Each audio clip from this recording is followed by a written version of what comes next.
दर्शन करता ओम नमो हरिहंताणम सिद्ध प्रभु ना दर्शन करता ओम नमो सिद्धाणम आचार्यों ने वंदन करता ओम नमो आयर्याणम उपाध्याय ने वंदन करता ओम नमो उपाध्यायाणम सर्व साधु ने वंदन करता नमो लोए सब साहुणम सम्यक दर्शन मुझने मर्जो देसो पंचन मुक्तारो सम्यक ज्ञान मुझने मर्जो सव्वा पाव परासनो सम्यक चारित्र मुझने मर्जो मंगलानं च सर्वेषु नवपदनी आराधना करता परमं अभय मंगलम परमं अभय मंगलम परमं अभय मंगलम.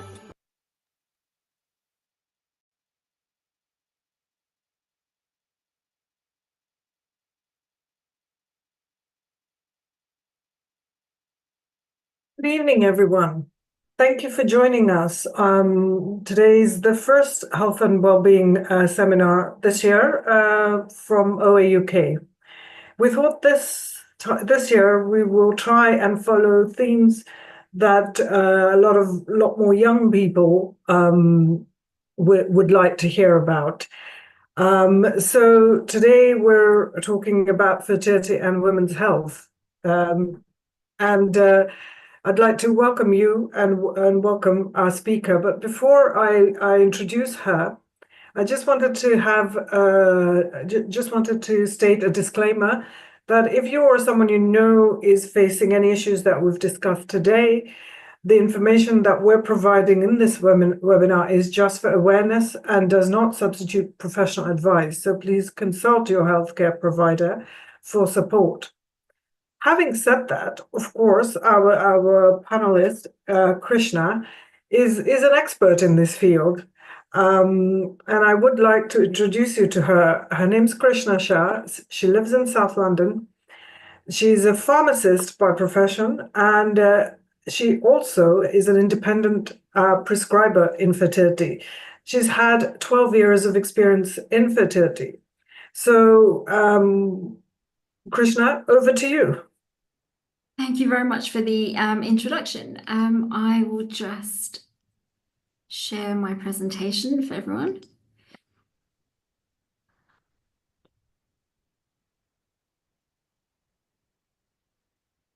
Yeah. So thank you very much for the introduction. As Shilpa said, we're going to be talking about fertility and women's health today.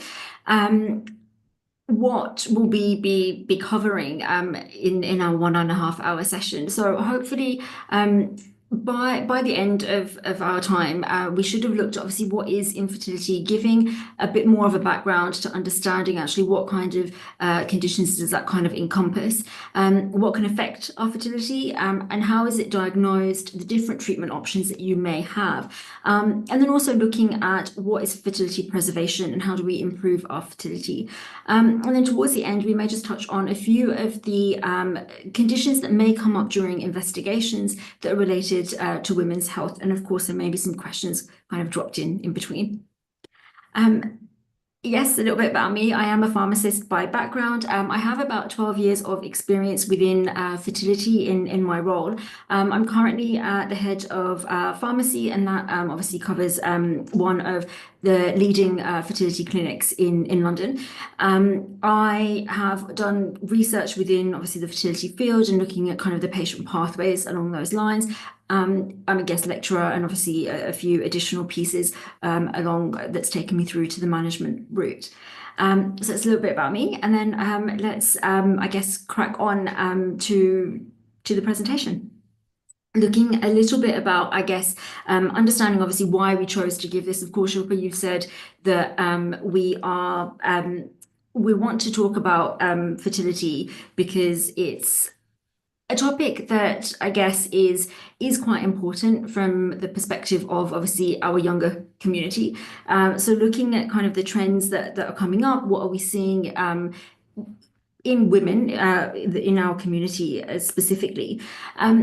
I think in general we can say that of course across the board, we're seeing more and more couples that are struggling with fertility, and that's a trend that we're also seeing within our own community as Indians, as Oshwals, as Jains.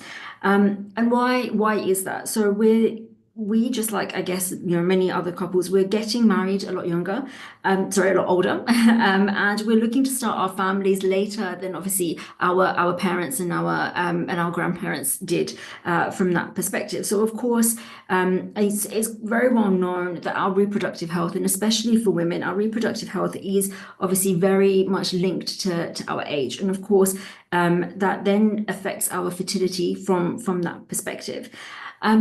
It's also important to note that, I guess, what we're also seeing is that there is an increase, although the presentation and the topic today is very much related around women's health, but male factor-related fertility is also increasing. And so we are seeing a lot more couples come through from that perspective as well, which is why it's a pertinent topic for us. Great. Thanks, Krishna. So you've covered what is the trend in terms of fertility amongst women in our community, and also for the men. These are the issues that we see more issues today for couples who are looking to have children today. So what symptoms should we be looking out for as women when considering our reproductive health? So we've covered what is fertility, what infertility means as well. I'm sure there is a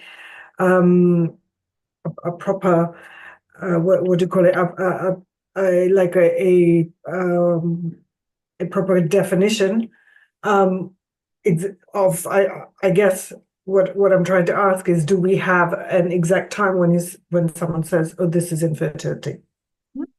So I'm gonna go back to sharing to obviously go through a few of those pieces, because I think obviously what you're asking is quite important from that perspective.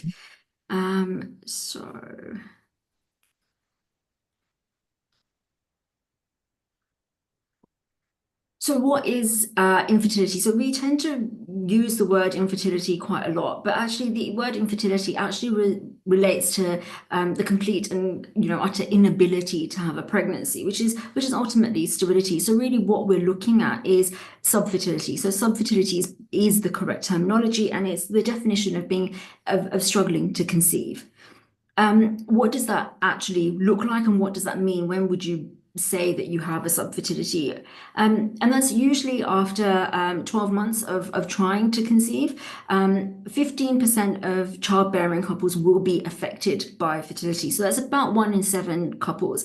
So if you think about that, I mean, even looking at our own community, that's a huge number of the population. And so fertility or subfertility affects the majority of the couples there from that perspective. Primary infertility is the failure to have a pregnancy at all, and secondary infertility would be classed as a failure to have a pregnancy after a successful conception. So often we find that we have couples that are presenting that have had 1 child. Maybe their first pregnancy was a natural pregnancy, but that doesn't mean that they cannot then obviously experience trouble conceiving a second or a third child, and that's obviously what we would count as secondary infertility. We spoke at the beginning about why obviously it's a pertinent topic, and age is a large factor, and especially obviously from what we're looking at today with regards to women's health, we can see obviously from the graph here that it's very clear for women, fertility starts to decline after the age of about 30, and obviously it gets into a more rapid decline as we get older. And as we know, women experience the menopause, and of course at that time, once we're going through the menopause, women are no longer able to conceive. So that's why it's more pertinent from that perspective. That being said, age does also affect men, just perhaps slightly a little bit, I guess, slower, and there is a lot less in terms of, I guess, research and information about obviously how much that actually kind of relates to fertility challenges for couples.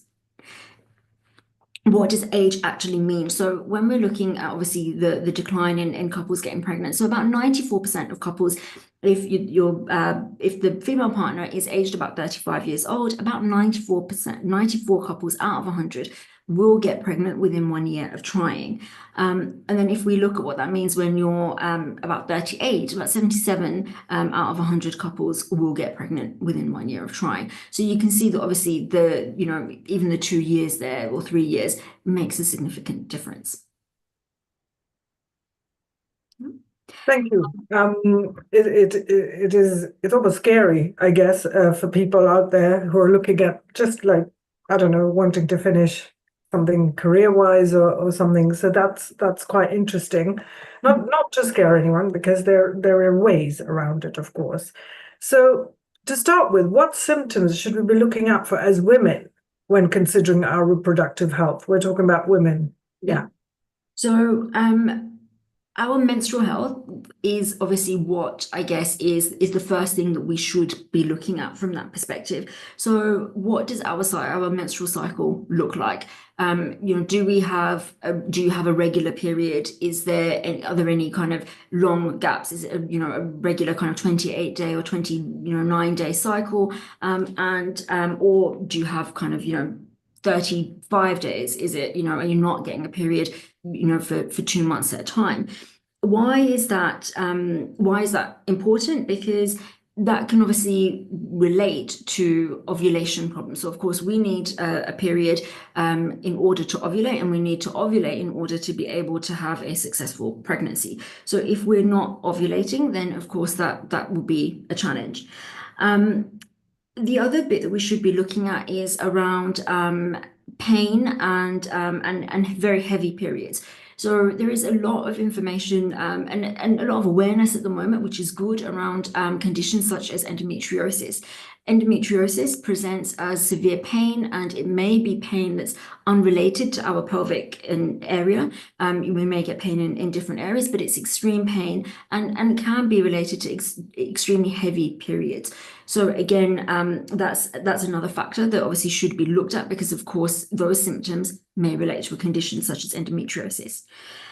We should also be considering any kind of previous history and previous conditions that we may have had. So if we are aware that we have had polyps or fibroids or conditions along those lines, we should be obviously aware that they may then obviously kind of relate to fertility problems.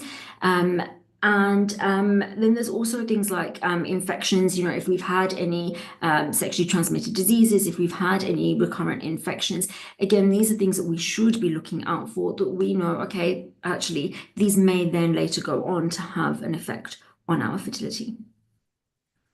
Thank you. So you've you've pretty much listed what we should be looking out for. I just it's just a consideration, isn't it, Krishna? It's not something that is an absolute. I just don't want to worry anybody who's watching, saying if one of these things has happened, there is a problem. No, absolutely. Yeah. It's just it's about awareness and knowing what is normal for you and what is different for you. And what we really should be looking out for is actually what is different, what is changing for us, and that's something that obviously we should be looking out for. But if we actually look at what affects fertility, so you can see on the slide here we've got obviously age, which we've talked about. The frequency and timing of sex in itself can affect fertility. So we should be aiming for kind of every kind of 2 to 3 days from that perspective. And of course, you cannot get pregnant at all times through the menstrual cycle for women. You do need that ovulation to obviously occur for you to have a successful pregnancy. And then related to, obviously, we've talked about symptoms that women should be aware of for their general kind of, women's health, but actually your general health, any other medical conditions, such as diabetes, thyroid problems, anything along those lines are also things that we should take into consideration. And also your general health and healthy habits. We're talking about your diet, your weight, these factors, smoking, alcohol intake, the general health factors that we all know that actually, keep us healthy. these are also things that we should take into consideration around our fertility. And then obviously for men, we have said that there are male factor related conditions that we need to be aware of. And what does that look like? Primarily is obviously the quality of the sperm, the number and the motility of the sperm that can affect fertility. I guess looking at kind of those conditions and those symptoms and you're thinking, okay, actually, these are the things that we need to watch out for. These things can affect fertility. What does that actually mean, and why can we then end up with fertility or subfertility challenges? And they can kind of be I guess, almost boxed into kind of three categories. There's an ovulation dysfunction. So these are conditions related to when we spoke about obviously the menstrual cycle and having a regular period. If you're not having that, then obviously we need to look at your ovulation. So it can be related to ovulation dysfunction.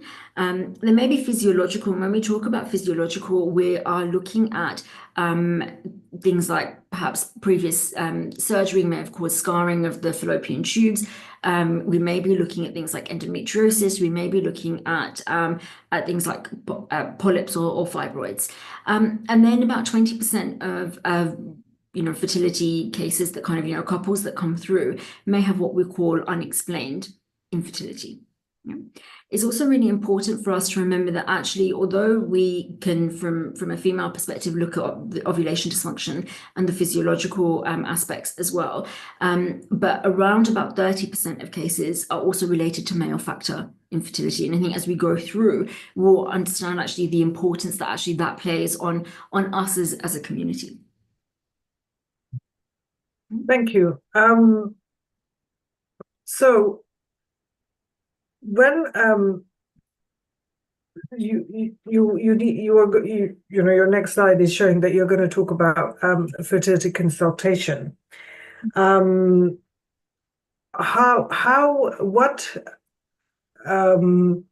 would you consider? So what would you consider when as a patient who would come into you? What would you consider? What would you consult on with them? So first off, obviously, as you can see, we want to get the full medical history. We want to understand, who are you when you're coming in, and that's a full kind of it's your medical history, your partner's medical history. It's also your family history that goes with that as well. Are there any bits that we need to be aware of from that perspective? We want to understand your reproductive health in terms of, from a woman's perspective, your menstrual cycle. Again, is it a regular cycle? What sort of timings are we talking about? How long have you been having your period? Any reproductive history that you've got there. So again, we're talking about any previous pregnancies, any challenges with previous pregnancies, any history around any treatments, any kind of surgical procedures, your women's health diagnosis from that perspective as well. We've obviously talked about family history, and we'll also look at sexual health screening as well. When you're coming in for your appointment, what would we be looking at from that perspective? So we will be taking the full medical history, as obviously we've gone through in the previous slide. We're also going to be asking for some blood tests to be taken. And this goes for any condition as healthcare professionals, when we're looking at understanding your fertility, and we want to understand the couple's fertility as an individual. Of course, we can relate this to relevant conditions, etc. But of course, we want to understand what is for that couple, what is normal, what is not, and we want to look at it holistically. We cannot just base the diagnosis off of a history. So we're going to be looking at blood tests. Now, the key blood tests that we're going to be looking at are our hormones, which are luteinizing hormone, follicle stimulating hormone, and the AMH. And we want these done on days 2 to 4 of your menstrual cycle. We're also going to be looking at progesterone, and that's done at day 21 of the cycle. And we may then opt for a transvaginal scan. Now, this will be for two reasons. One, it will give us an idea of physiological conditions, and the other reason is to actually understand, whilst we'll be taking blood tests to determine the number of eggs the woman will have, but the transvaginal scan will also give us an oversight of the ovaries. We'll be able to look at the number of follicles that are there at that time. And we will also be doing a sperm analysis. So as we said, we look at a couple together. So we're looking at both partners, and we want to understand, obviously, based on their history as well as the test, being able to encompass what their reproductive health obviously looks like from that perspective. We spoke about sexual health screening in the previous slide as well. So every couple, regardless of what that looks like, will always be tested for chlamydia and then obviously rubella as well. So what do those tests mean, and why do we actually do them? I mean, it's quite common that we'll go, oh, you need to go and have a blood test. Please do it on these 2 days. And then actually, what do they actually mean, and why are we doing them? So the hormone tests that we're doing, the luteinizing hormone, the follicle stimulating hormone, and the AMH. Now, these are the ones that are done on days 2 to 4 of the cycle. And we want to look at the level of LH tells us about egg maturation. It tells us how our body is working to obviously get us to ovulation. If there's any queries around ovulation, then we may repeat the test on day 14, because we may want to confirm if there's actually been ovulation, because it's at that time that the luteinizing hormone should peak. If couples are going through the period of trying to conceive, sometimes they will be using ovulation sticks. This is the hormone that's being measured on those ovulation sticks. The follicle stimulating hormone. So this is telling us how hard the body has to work to get the follicles growing to be able to produce an egg. So of course, if your follicle stimulating hormone is very, very low, it means that your body has to work a lot harder to obviously produce those follicles. AMH. So AMH is what I guess in the most simplest of kind of terms is looking at egg reserve. So it's looking at how many eggs potentially, or in terms of volume, do you potentially have, and this is obviously coupled with that transvaginal scan. Actually, does this correlate? If we've got an AMH that's high, does that actually correlate with what we're seeing on the scan? Your AMH level will naturally decline as you get older, of course, because we know that your body doesn't generate new eggs. Every woman is born with the number of eggs that they will have in their lifetime. They cannot regenerate any. We will start our menstrual cycles at around about 10 years old. So by that time, we may have already lost maybe half of those eggs already. They're just absorbed back in. And then after that, we release, obviously through our menstrual cycle, we release, at least 1 egg during every cycle, if you're having, a regular cycle. So naturally, obviously, that will decrease. So your AMH is also reviewed against your age. What is, the normal parameters? If you are between, 30 to 35, what would the natural AMH be for you? A high AMH at an increasing age. So if you are in your late 30s, early 40s, but you still have a high AMH, this could indicate polycystic ovarian syndrome or polycystic ovaries.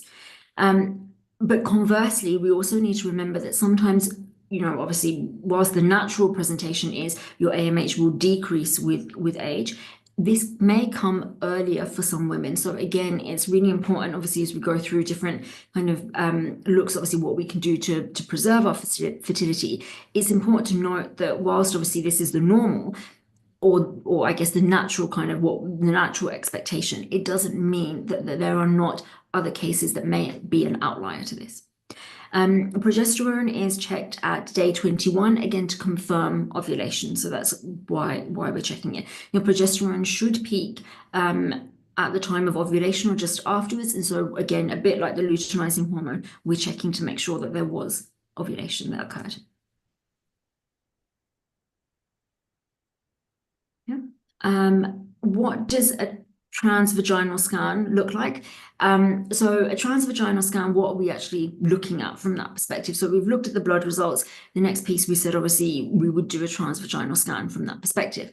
So we are looking at the physiological kind of condition of your reproductive organs. We want to know actually, are there any physiological conditions that may be preventing a pregnancy from taking place? So what it will show, obviously, as we said, it will show the number of follicles that are growing at that time. So that would give us an indication of whether or not we've got, there are polycystic ovaries that may be at play. Polycystic ovaries is when you have a lot of cysts contained within the ovaries themselves. It can prevent the eggs being released, so it can prevent ovulation. Blockage of our fallopian tubes, so that can be for a number of reasons. It could be scar tissue, for example. So again, if we think about it from a physiological perspective, the egg is released from our ovaries. It has to travel down the fallopian tube to obviously get to our uterus. But if we have a blockage in the tube, of course, it can never make its way into the uterus to be fertilized from that perspective. Adhesions and endometriomas. So again, this is endometrial tissue that is in the wrong location, as it were. So it's outside of the uterus. And so again, this can cause physiological challenges with having eggs released.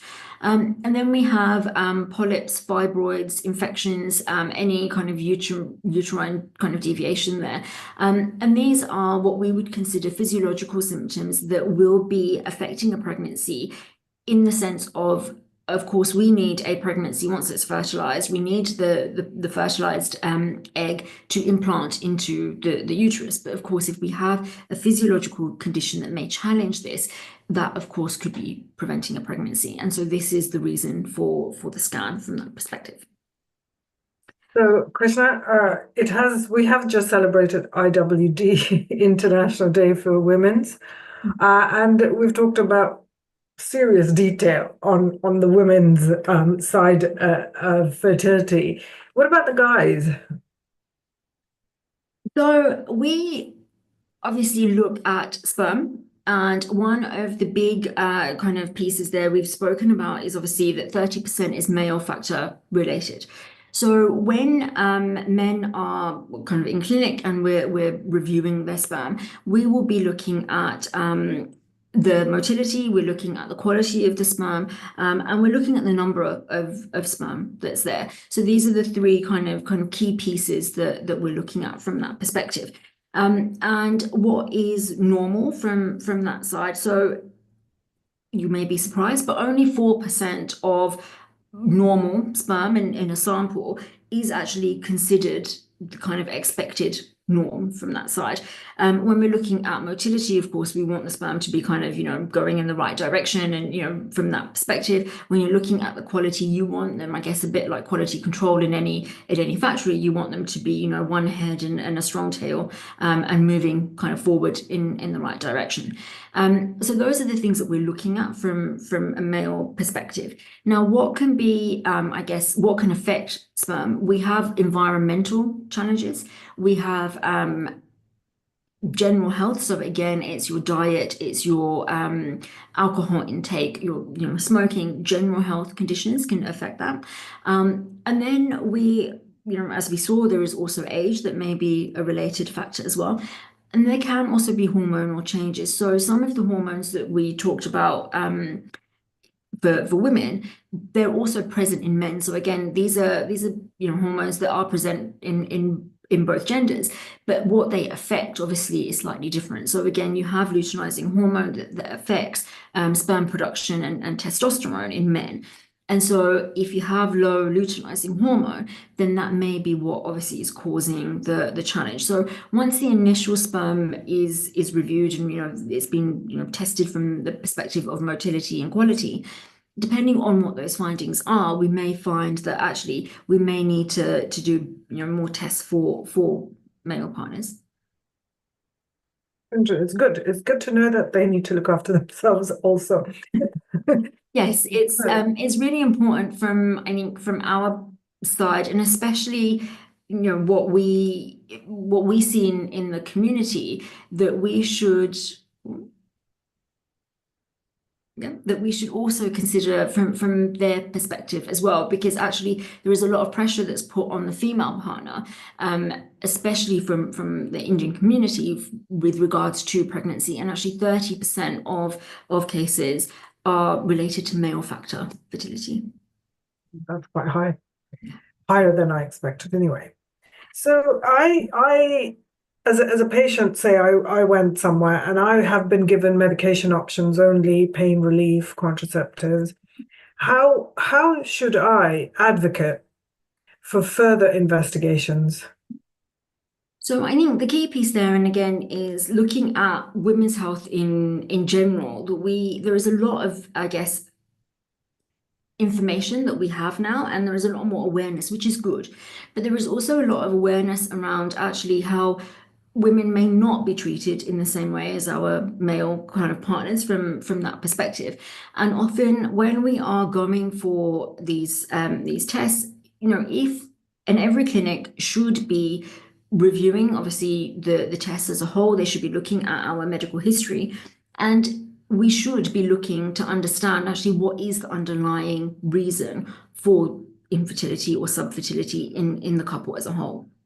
Now, as a woman, if we are coming through and we are having symptoms that are related, that would kind of indicate, as we said, heavy periods or no menstrual cycle, or lengthy gaps between our periods, how are we advocating for this? I think one of the key pieces is obviously knowing what is normal for you and knowing when there has been a change, and also looking at when we're doing the test, and obviously we've got the results from that, are they being looked at holistically, and asking for that information, and also arming yourself with information. So again, I guess looking back at why we're actually giving the talk today, it's to arm ourselves with the right information to be able to go in and actually understand why certain things are being done, and being able to put ourselves in a position to be able to advocate and ask for, actually, I would like us to look at this because this is a symptom that I have noticed, and I want that looked into from that perspective. It is important for us to understand that in certain conditions, you're not, as we said, there is 20% that may be unexplained. And that may mean that there is something that we're not able to determine from our blood tests, from our scans, etc., that we're not able to determine from that perspective. And I think from a female perspective, we have to be in a position where we are advocating for our health, where we have the information and the knowledge, and we are asking obviously for these pieces to be looked at. And if they have been looked at, of course, we may obviously have to then take that, I guess, the diagnosis of, if there isn't anything there, perhaps this is an unexplained situation. But I think knowledge is key from that perspective. Pain relief and contraceptives for certain conditions are not inappropriate, and they're not incorrect. But as I said, if there are changes that we are noticing, we should be asking for further information and investigation. And just a quick question. I was just thinking that you've obviously highlighted what women need to look at, what men need to look at. When a couple comes into your clinic and they want to have, they're trying to have a baby and have not conceived, do you look at both of them and their conditions together, or do you first do all the women's tests and then the men's, or how does it work? No, I mean, making a baby is essentially 50-50. I mean, give or take. So, it takes both partners is the point that I'm trying to make here. And so the couple is always looked at together. It's a joint consultation. Sometimes, of course, what we would, I guess, naturally do. So when you're coming in for your clinic, we may ask, okay, if this is a new appointment, we would ask, actually, can you do these blood tests before you're coming in? And can we book you in for a scan and our sperm analysis? We would do all of that before you see a consultant.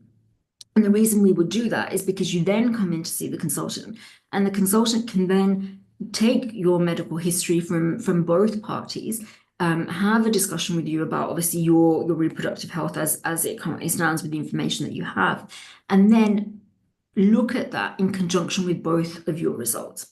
So it's never done, unless we're talking about fertility preservation and only just one party.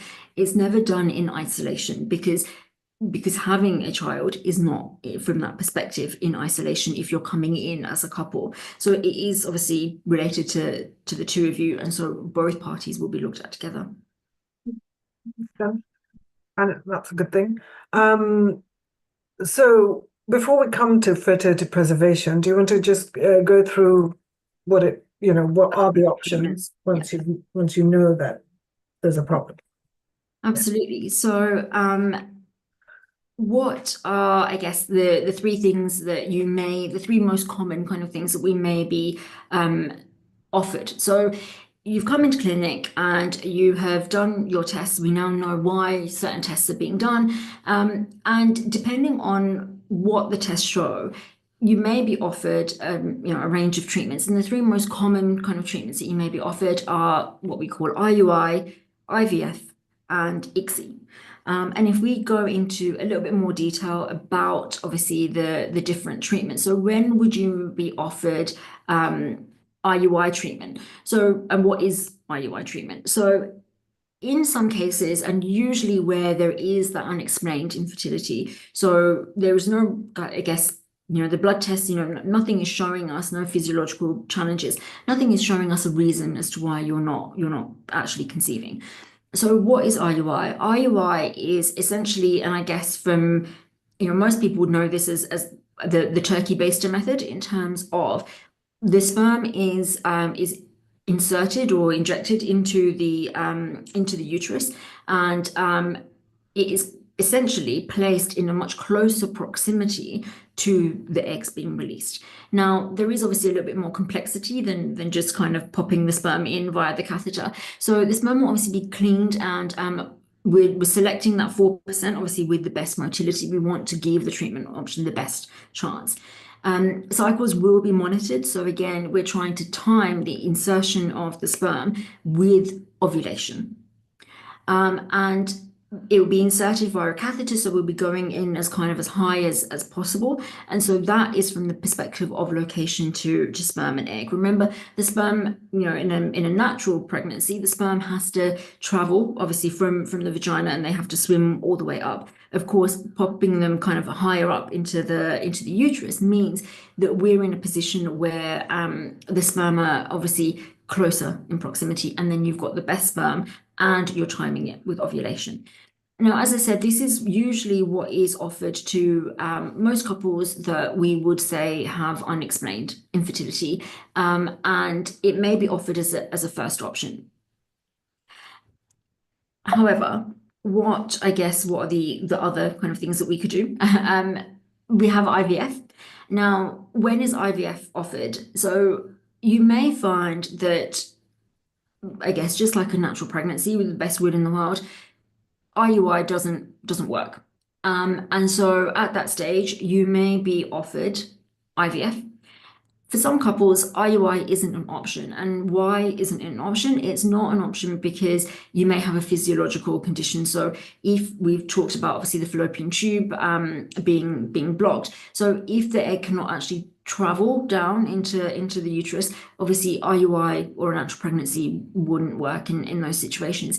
If there's a chance that you're not ovulating, and that could be because you've got a low ovarian reserve, it could be because of something like PCOS. If there is a chance you're not ovulating, again, IUI wouldn't be an option for you. And obviously for those where IUI has been offered, but it hasn't worked, IVF may be provided as an option.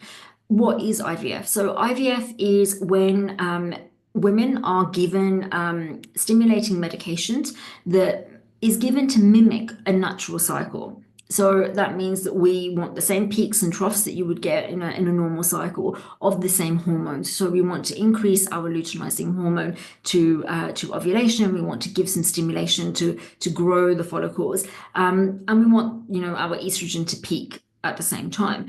And you're given medication to mimic that natural cycle. The difference here is that you are being monitored on a, every kind of 2-day basis to see obviously what is happening within those hormone levels, what's happening to your follicles, and you're then given an injection to stimulate ovulation. And the eggs are then collected via surgery. So I guess in a natural menstrual cycle, you would ovulate and obviously the eggs would release themselves. In an IVF cycle, all those follicles that have been grown and all the eggs that have been grown, there'll be an injection that stimulates that ovulation, and about 33 to 36 hours afterwards, there will be what we call an egg collection, and that will be, it's a minor surgical procedure. It's done under general or sedation, so general anesthetic or sedation, and the eggs are actually physically collected from the ovaries. The eggs are then placed with sperm into a dish and they're left to naturally fertilize. Yeah. And what's the difference between IVF and ICSI? So IVF and ICSI are very similar in the sense that, again, the medication is given there to stimulate a natural cycle. You will still have the eggs that are collected via the surgical procedure. But the difference is in IVF, we saw that the sperm and eggs are placed into the dish and they're left to naturally fertilize from that perspective. Of course, the sperm are cleaned and, you've still got the best sperm in that dish, but they're left to naturally fertilize. With ICSI, the sperm is injected directly into an egg. So they will pick the best sperm and it will obviously be injected in to create an embryo. Now, when is ICSI used? So ICSI is used for cases of male factor infertility. And again, so if we look at what we were looking at with the sperm analysis, if you have sperm that don't have great motility, if you have sperm that perhaps aren't the greatest quality from that perspective, you want to give yourself the best chance. And if you're leaving your egg and your sperm in a dish to naturally fertilize, there is still a chance that it may not happen because, of course, we don't have the sperm that would achieve that. So with ICSI, you're injecting a sperm directly into the egg to cause fertilization. The other reason ICSI is used is with frozen eggs when they are thawed or defrosted. ICSI is used because in order to freeze and unfreeze the egg, the outer layer, the outer kind of cell membrane of a frozen egg has to be removed. And so for that reason, natural, I guess, IVF style kind of fertilization cannot occur because that cell membrane is not there. And so for that reason, ICSI is used. What happens after you've fertilized, so whether you've had IVF or whether you've had ICSI, what then happens? So your embryos are left to fertilize, like once they've been fertilized, they are left to develop. And you want to reach kind of day 4, day 5, and you want to have a blastocyst. So from a cell perspective, what you want is an embryo that has got, cells that have divided and obviously developed, and you want it to get to what we call a blastocyst stage. Now, when our embryos reach that stage, they would be then kind of categorized as to, the highest quality and perhaps the not so high quality from that stage. It doesn't mean that those that may be a number 2 that doesn't mean that it's not, still a viable embryo. It just gives you the option of saying, actually, this is the best quality embryo that I have. That's the first one that I would like implanted. And then we'll then go to an embryo transfer. And this is a procedure where the embryo that you've created as a blastocyst will be inserted directly into the uterus, and it's left there to implant and hopefully create a successful pregnancy. Okay, so genetic testing, that's when they test the embryo. Is that correct? That's when you would test an embryo for genetic testing? Yeah. So So genetic testing is a new development, fairly new development. And I was wondering if you'd explain what it entails. When should we consider this? And there must be feelings of, you have to navigate feelings. You have to have conversations around selection, I guess. I mean, I'm not talking about the standard. Obviously, you'd test it for this, standard that it's working and that it's embedding and all that. But people have tested, depends on which country you're in for different things. So in this country, when would you consider it, and how do you navigate your feelings through that? So in this country, and I think when embryo testing was kind of developed, it was developed as a means to confirm the genetic health of the embryo. So we talked about quality related to sperm.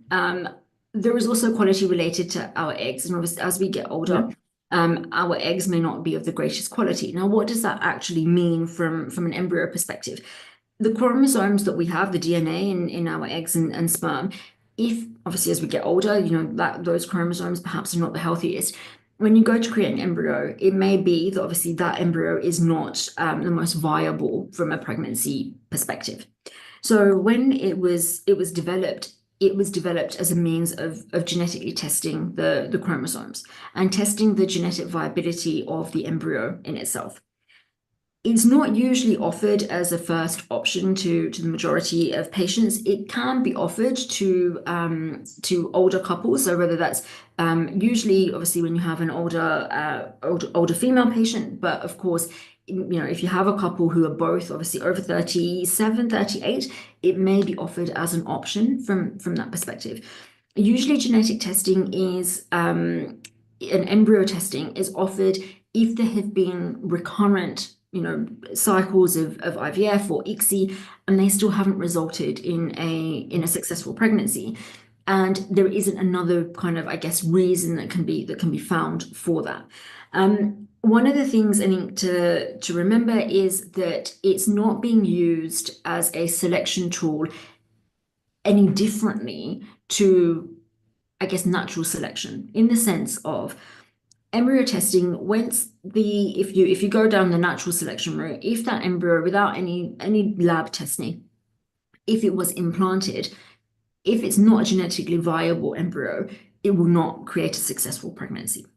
What the genetic testing gives from an embryo perspective is it allows you to make a decision to say, actually, is this the best embryo for me to implant, or actually would it result in a miscarriage or a failed IVF attempt, and actually for that reason I don't want to implant that egg.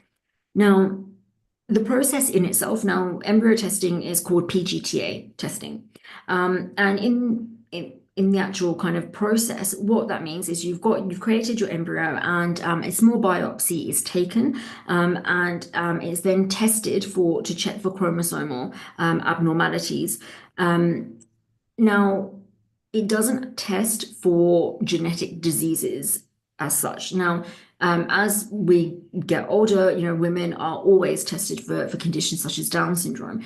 But PGTA testing in itself is not used as a genetic test. So when we're considering questions around selection, it's not being used in that way. So I guess the fear from that side, or perhaps the expectation upon ourselves to say, oh, actually, if I'd implanted and this was a natural pregnancy, of course I would keep the child. Like I said, what we're looking for is the chromosomal abnormalities as to whether or not this would be a viable pregnancy, and whether it's viable for you to go through the process of an implantation. We're not testing for genetic diseases. There is a small risk when you do the PGTA testing. There is a small risk to the embryo in itself. So, of course, you're taking a biopsy from that embryo. So there is a small risk of I guess, causing damage to the embryo in itself. That does carry a risk from that perspective. I think in terms of, when is it appropriate and who is it appropriate for, it also depends on yourselves and the treatment cycle that you have. There is a financial implication. There is obviously the implication around obviously the damage or potential damage to an embryo. And there is also the piece around actually how many embryos do we have? Now, if you only have one embryo, as I said, this is the same process that your body will naturally select. If it wasn't a viable embryo, your body will not let it implant from that perspective. So if you only have one embryo, would it make sense to do PGTA testing? Probably not. If you have 3, 4, 5 embryos and you've had 2 cycles of IVF already, or 2 cycles of a fertility treatment already, and then we're going for a 3rd or we're going for a 4th cycle, and you think, actually, I've still got a few embryos here. Actually, do we want to just, we've had a few unsuccessful attempts. Do we want to have a look and see, actually, do you know what? Is there actually a challenge with these embryos before we go through the process of another implantation? That may obviously be then a consideration for you as a couple. But it is very much kind of that, I guess, looking at it from a holistic perspective and looking at it as your individual journey as well. But the idea behind embryo testing is therefore giving the couples the best chance of success, as opposed to altering anything that would obviously be, I guess, a natural selection. I hope that answers the question. Okay, it does. And of course, we're talking almost quite clinically. There is a whole other bit, isn't there, of the emotional side of it, which we don't have time for today. But yeah, it's quite interesting. No, absolutely, and it does factor into a lot of the decisions that you make around obviously your fertility treatment. Absolutely. Yeah. Yeah. So we're just moving on to this talk. What other treatments do we have? So we've spoken about obviously you know how many embryos that you may have. So I said that you may have 3, 4, 5 embryos. So in this country, we always go with a one transfer policy. Usually, most clinics will go with a one transfer policy. Now, what that obviously prevents is we're looking at trying to prevent like multiple pregnancies, but it means that you then have frozen embryos that you can then obviously use for further treatments. So if you have good blastocyst embryos that are created, they can then be frozen. Depending on obviously, again, your own individual journey and I guess your history. So if there's a history of recurrent miscarriage or failed implantation, they may want to look at immune suppressors or steroids. Is this coming from an immune response? You may be tested from that perspective, and there are different treatment options such as steroids that could be offered to you. Anticoagulants, so antiphospholipid syndrome, again, is an autoimmune condition, but it may not have any symptoms. So a bit like the autoimmune conditions that kind of relate to the immune suppressors, you may not have any actual physiological symptoms of antiphospholipid syndrome or anything along those lines. But where does it show? Again, it could cause a recurrent miscarriage or recurrent failure in treatment. So you may be offered anticoagulants. Now we're talking something along the lines of, it could be something like aspirin. It could be an injection as a blood thinning medication. Your thyroid is something that may affect ovulation, and which is the release of the egg in the first place. So you may be offered, and again, this very much depends on you as an individual, but looking at your kind of your own results and your own health, you may be offered to review your thyroid and be given thyroid medication to increase your thyroid function to obviously help with ovulation. And we've spoken about embryo testing there already. Yeah. We've looked at the 3 different treatments, and we can talk about obviously why they might be offered. We can talk about what they look like, what they mean, what is the actual process. But I think one of the other important pieces to look at is actually what is the success rate. Now, if you remember, obviously the first treatment that we spoke about was IUI, and that's when obviously we just have, there's no, I guess, huge amounts of kind of clinical intervention. And if you look at obviously the success rates with IUI, they are relatively kind of on the lower side compared to your IVF or your ICSI treatment. And so although it may be offered as a treatment, as a couple, you may say, actually, this isn't a treatment that I would want to take. Now, and also to remember from an IUI perspective, these are probably, these are, I guess, similar to what a natural pregnancy rate would look like. IVF and ICSI, so with the fresh transfer, obviously, again, we can see that looking at, this is data that is based on the eggs being taken of women at that age, if that makes sense. So as we talk about fertility preservation, that's a slightly different concept. But if we're looking at, say, 35 to 37 years old, we are talking about a woman's egg at age 35 to 37, and what does that then look like from a IVF perspective? Fresh transfer means that we've done the egg collection and we've fertilized the egg, and obviously we've transferred in the same cycle. And then we look at the frozen embryo. So that means, as we spoke about, if you've got more than one embryo, you may freeze them. So these are the success rates. And as you can see, between the two, there's not a huge amount of difference from that perspective.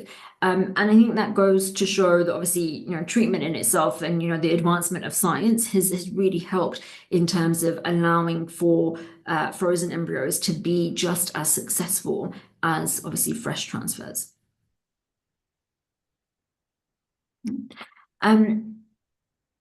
We've talked a lot about it, and as you said, there's a lot of kind of clinical kind of information, but what actually are, it's still a medical procedure that we're talking about, a medical treatment. So what does that look like in terms of risks? Now, when you're going through an IVF cycle, you are stimulated as a woman, you are given a lot of medication, and some of that is obviously to cause stimulation of your hormones and stimulation of your of ovulation. So there is a risk that could cause overstimulation. That would manifest as abdominal pain. It can, lead to fluid retention. So these are, this is a consideration that has to be taken into account. But every clinic will be monitoring you for that. So obviously, no one wants you to get to that stage.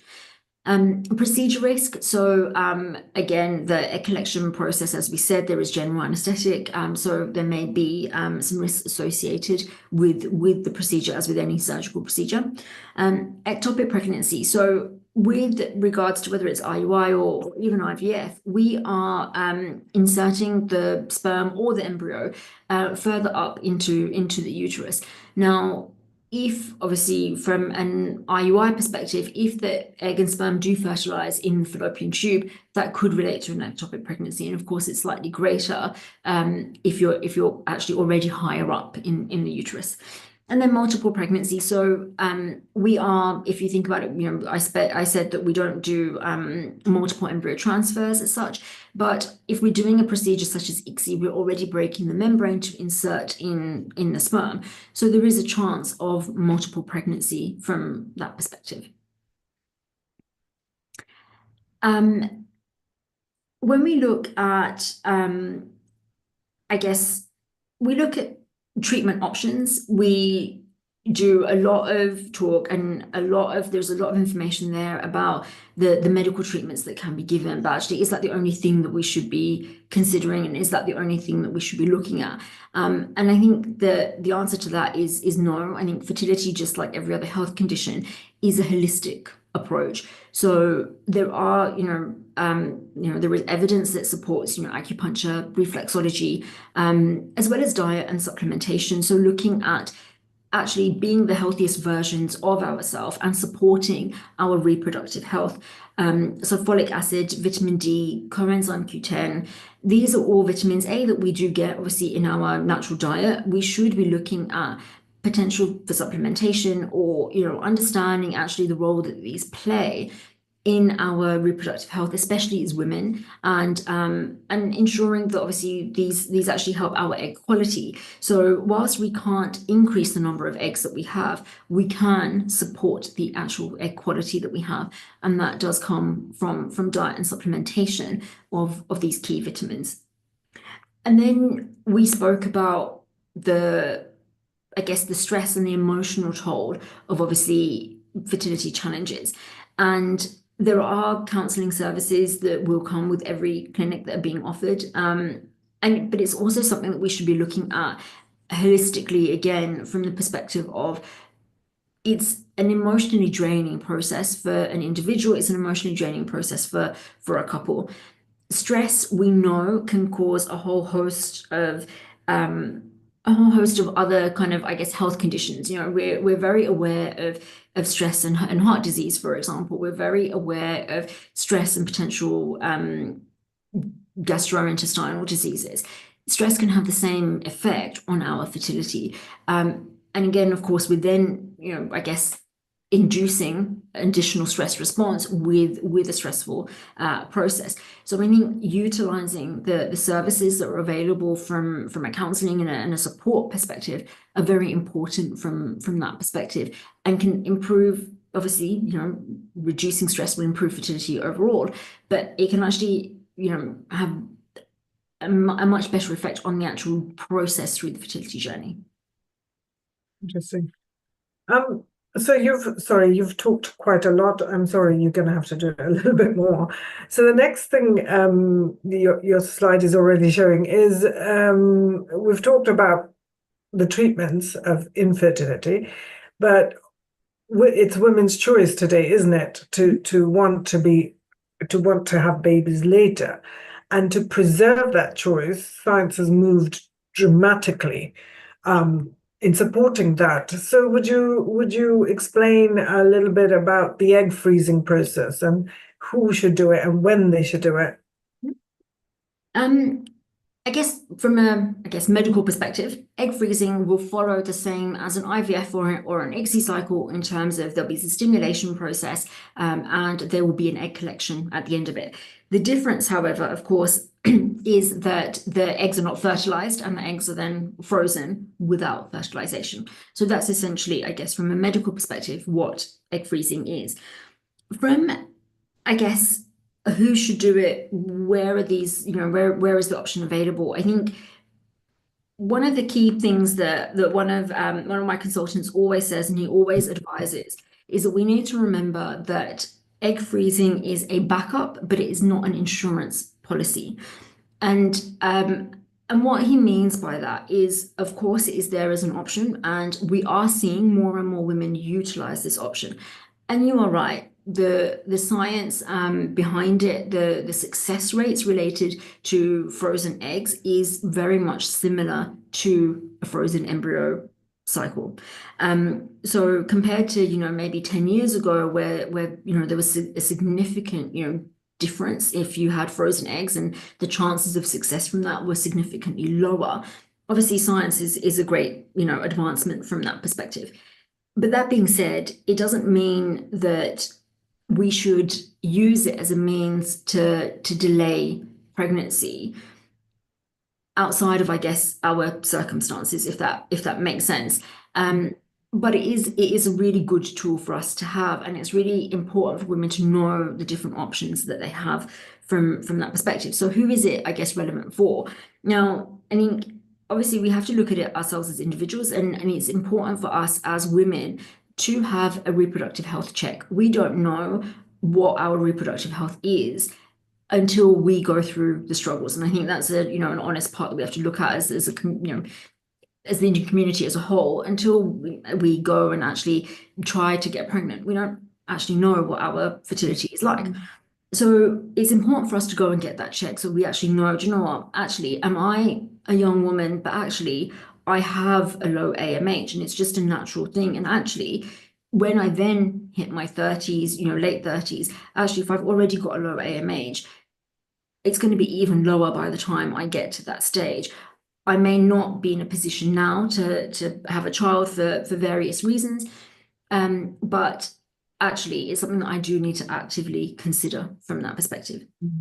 And in the same way, fertility, egg freezing and fertility preservation is something that is very much considered for women that may be going through other conditions. So if we think, cancer treatment, we know that cancer treatment in itself can, of course, affect fertility. So again, if we're a young woman that's been diagnosed at an unfortunately young age with a cancer, it's important for us to engage in those conversations at that time, because of course we do have to think about, I guess, from that perspective, a woman has to think about both perspectives.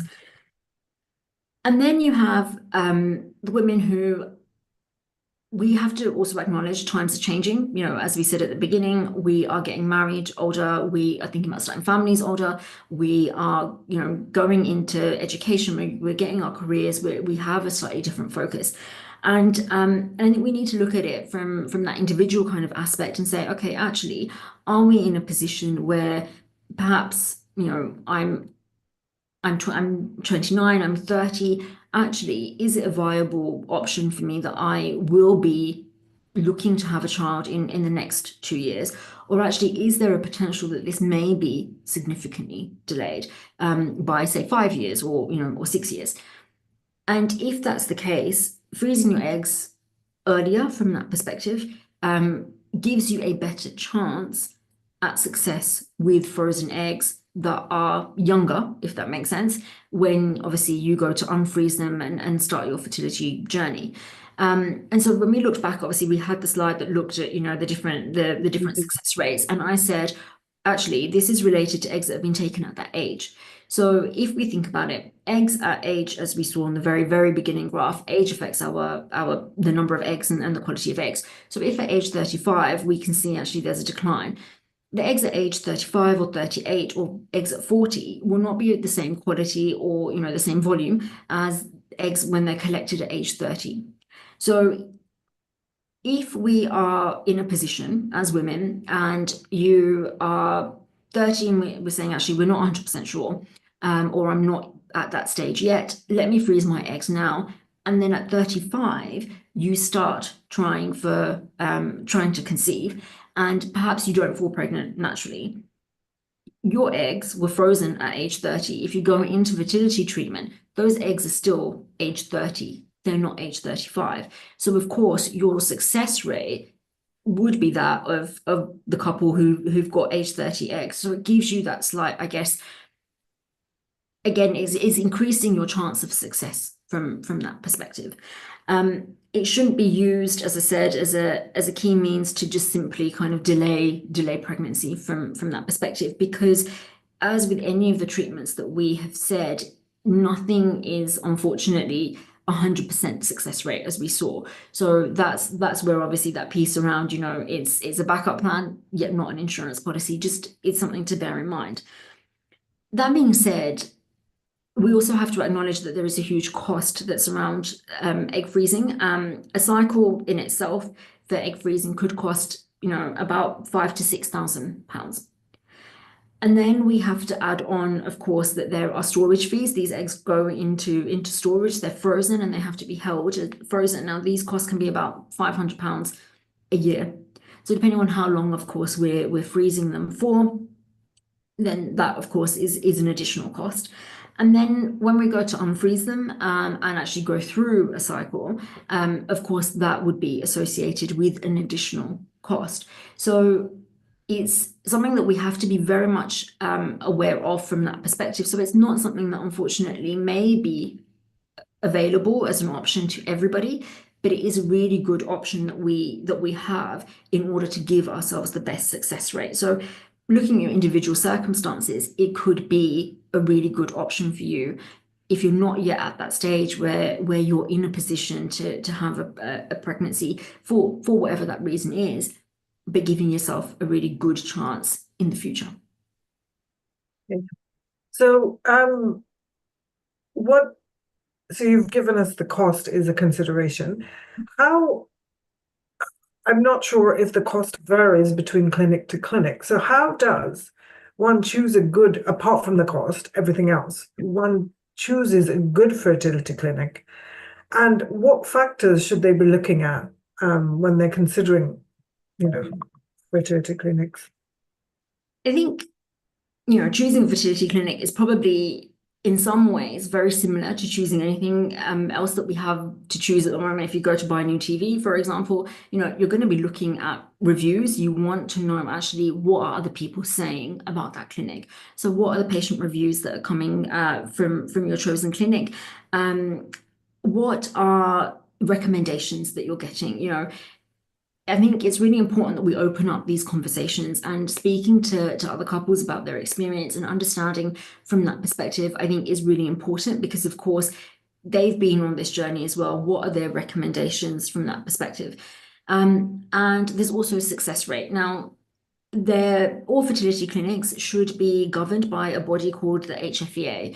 And the HFEA is there to ensure that, of course, clinics are are working to the same standard, and they have a website that we can always log into to say, okay, actually, let me compare two clinics. What is the patient feedback for these clinics?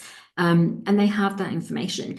I think subjectively, though, data can be skewed with regards to success rate, and I think we have to acknowledge that actually with fertility clinics that are offering the same, I guess, treatment options, and are in the same location, so they will serve the same demographic of patients as you, there shouldn't actually be a vastly different success rate between the clinics.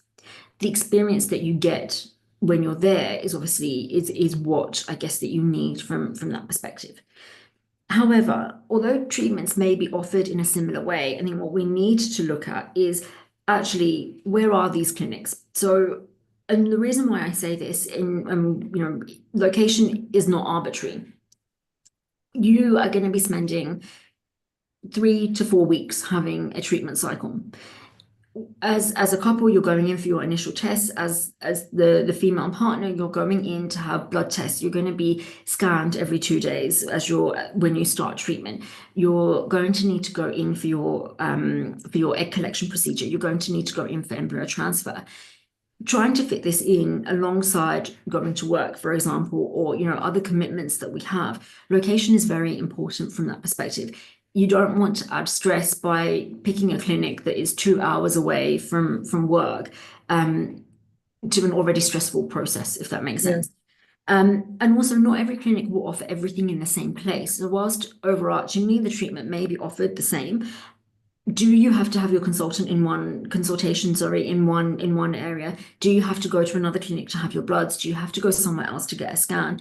Again, this goes back to adding additional stress onto an already stressful process. Now, some couples maybe this is absolutely fine, it works for my lifestyle, and absolutely that would be great. If it doesn't, there are clinics that do offer it as a holistic approach. Everything is done in one space.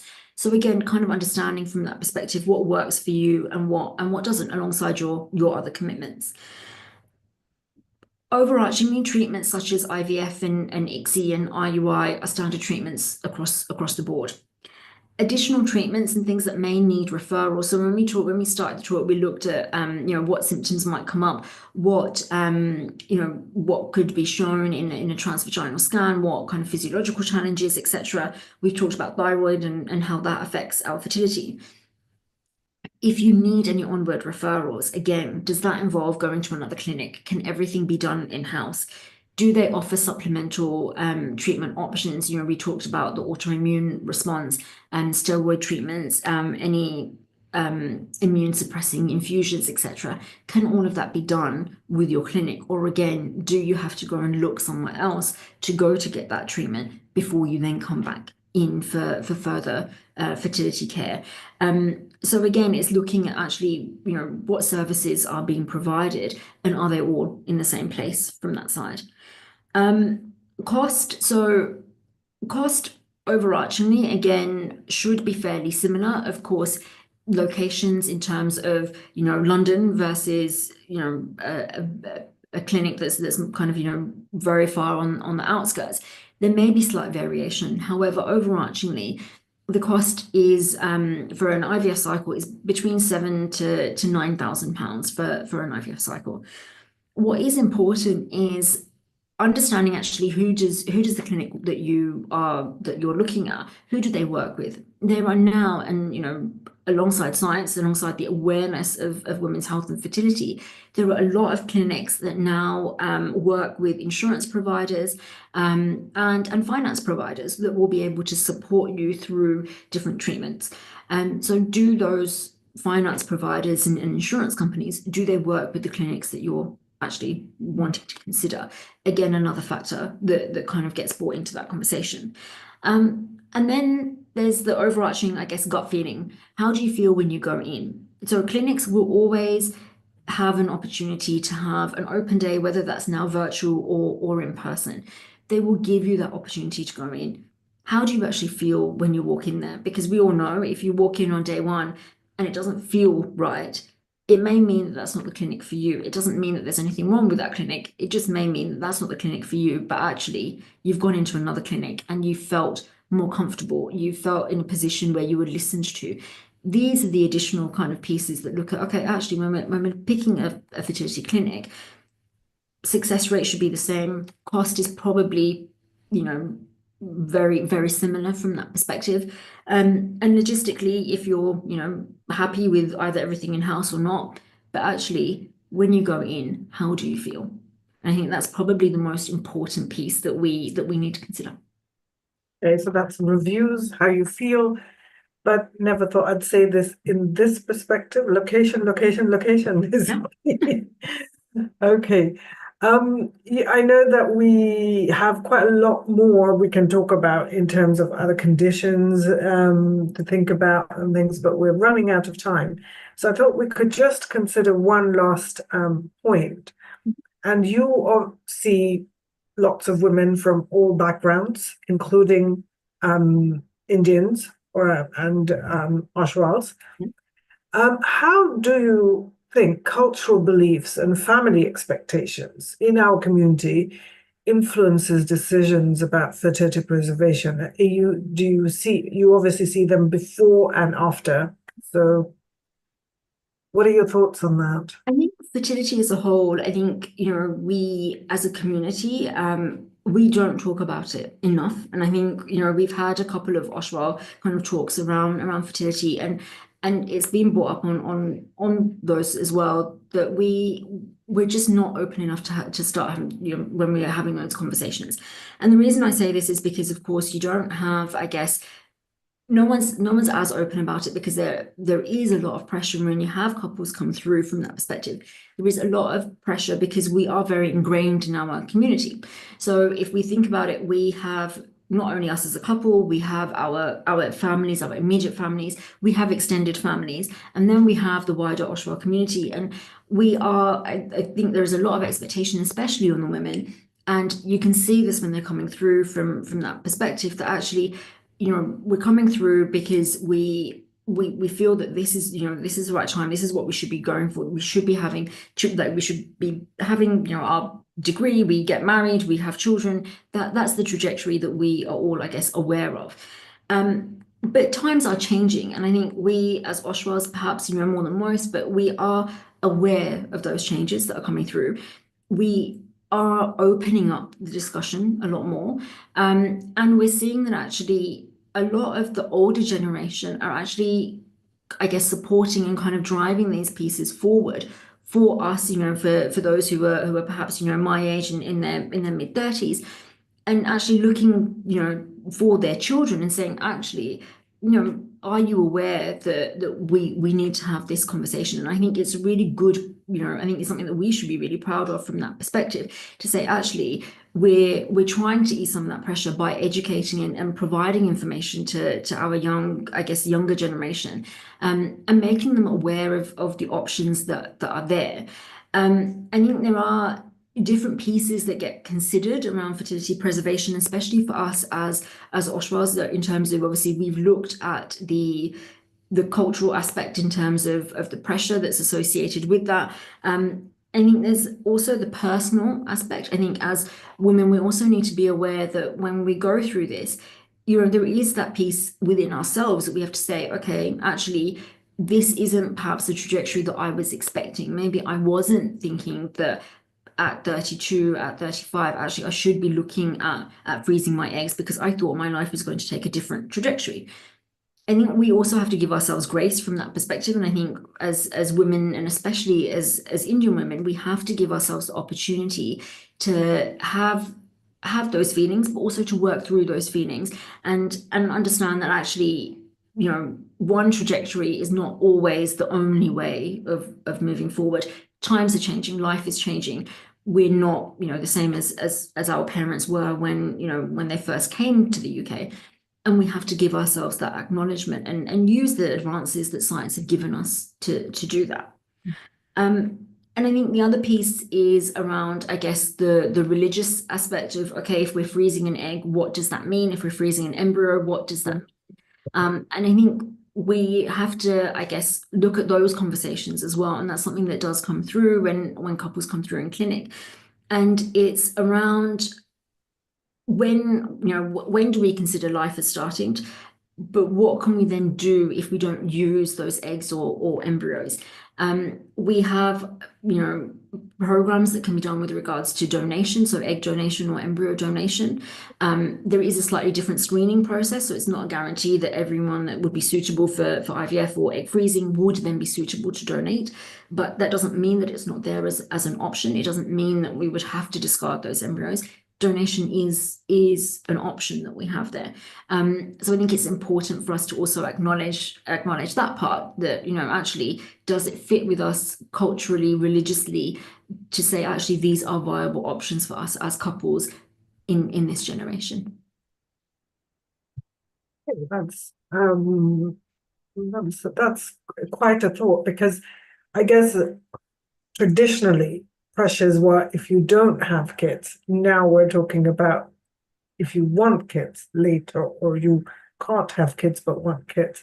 And I didn't even think about the fact that you're discarding embryos, so that there might be a religious aspect to that. So it's really good that there is options like donations.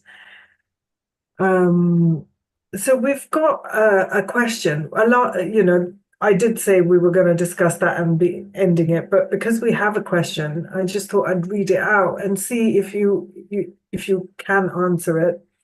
It's alongside semen analysis. What are your thoughts on sperm DNA fragmentation testing if you're experiencing recurrent MC?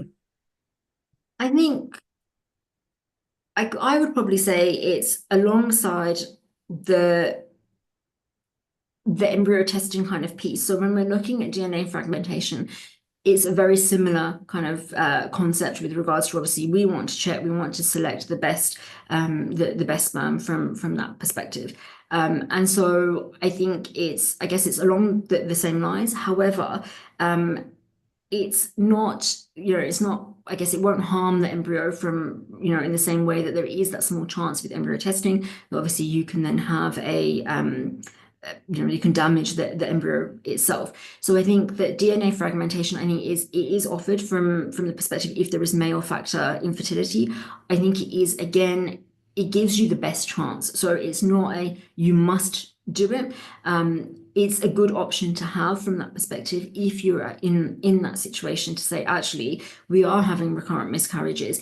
We can't, it's not a female. We've already ruled out that it's a female factor infertility. It is a male factor kind of issue that we're looking at, but actually it may not be the traditional kind of male factor that we're aware of, if that makes sense. Like, it's not a low LH that's kind of not producing any sperm, but actually what is the DNA that is in that, and so it is a good kind of option for us to have. Again, I think it's a very personal consideration with regards to, there are cost implications, there are psychological implications of, actually what does that mean for us?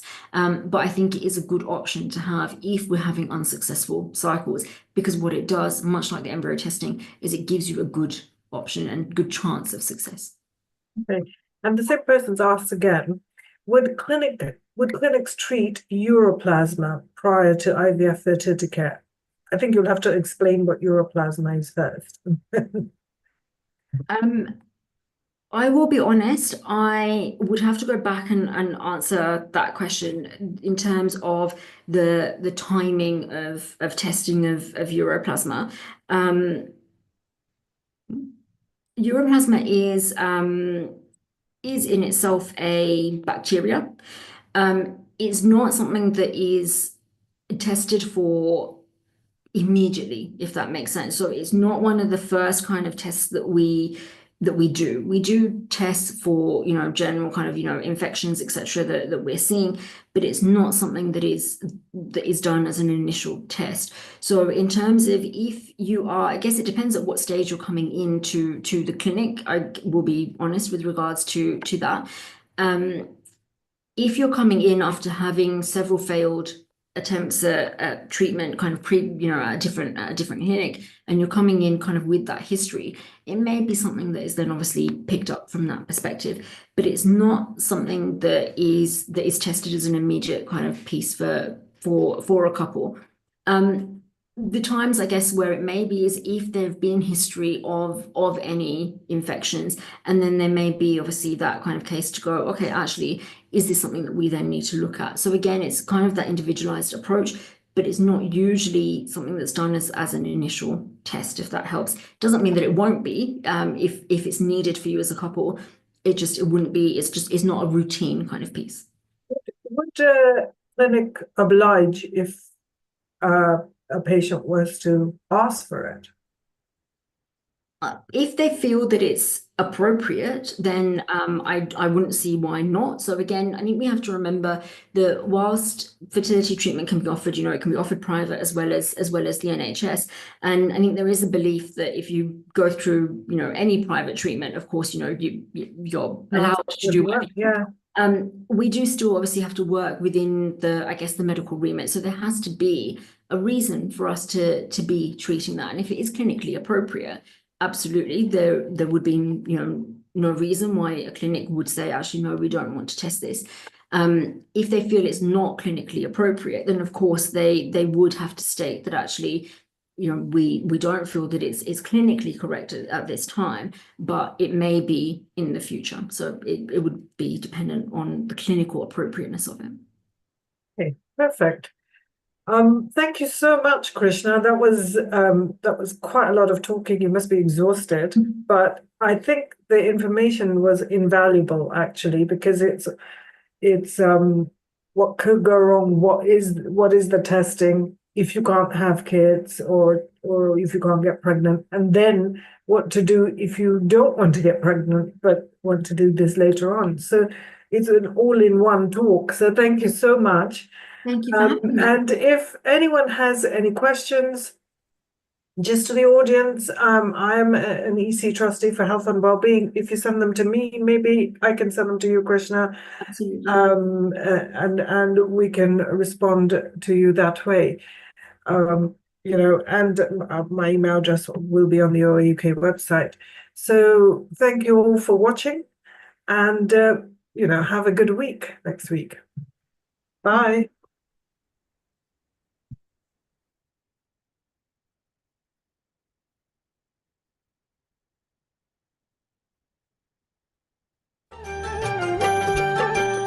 हरिहंत प्रभु ना दर्शन करना, ओम नमो हरिहंताणं। सिद्ध प्रभु ना दर्शन करना, ओम नमो सिद्धाणं। आचार्यों ने वंदन करना, ओम नमो आयर्याणं।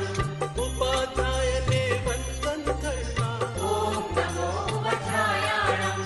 सर्व साधु ने वंदन करना, नमो लोए सब साहूणं। सम्यक दर्शन मुझने मर्जो, देसो पंचन मुक्तारो। सम्यक ज्ञान मुझने मर्जो।